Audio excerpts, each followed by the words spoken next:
The SARC, also known as the Sexual Assault Referral Centre, it is a service that women can come to when they've been raped or sexually assaulted. It's important to remember that doesn't have to be straight after they've been raped or sexually assaulted, so they can report to us months or even years after, and we can offer a medical examination if needed. So there's a couple of different ways that you can access the service.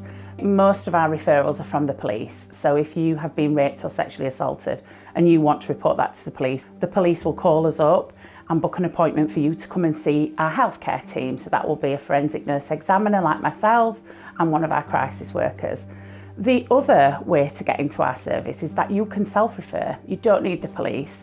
If something's happened to you and you're not yet ready to report that to the police, or actually you don't want to report to the police at all, we can support you through that process as well as having the police there with you. The appointments on average take between 3 and 4 hours.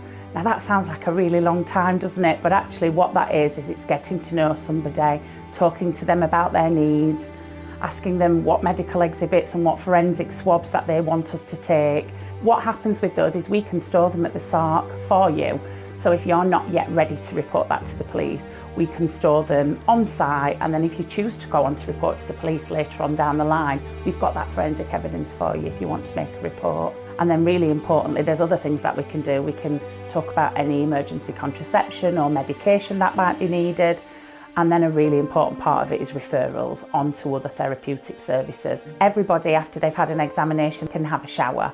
And as part of that, we offer a care bag. So it's got individualised toiletries that haven't been used by anybody else. This is a care bag just for you after the examination. And we've also got clothing. So if we need to take your clothing as part of the examination, as part of the collection of evidence, we'll make sure that we give you some clothing to go home in.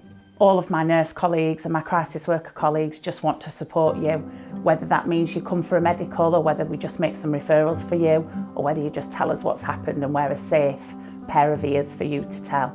I think the women should expect at the SARC to be listened to be heard, to be believed, and to be treated with dignity to help you on that journey from victim to survivor. That's really important for us. So the best part of my job as one of the forensic examiners of the SARC is helping people. That's what we're here for. But I think the really important part of the job is promotion of what we do. What we really want is for everybody to know about the SARC and never to need us, than to need us and not to know where to find us. Thank you for your help and guidance. If it wasn't for the SARC team, I wouldn't have gotten through the court case. I cannot thank you enough for the kindness and support you've shown me today. I was initially very nervous and hesitant to take any steps like this, but you've made me feel a lot more comfortable in doing so. I just wanted to say a huge thank you. You have been some of the few people I have been able to trust, and I won't forget your kindness. But if you've been affected by a crime and need support, you can always contact our Supporting Victims team at any time.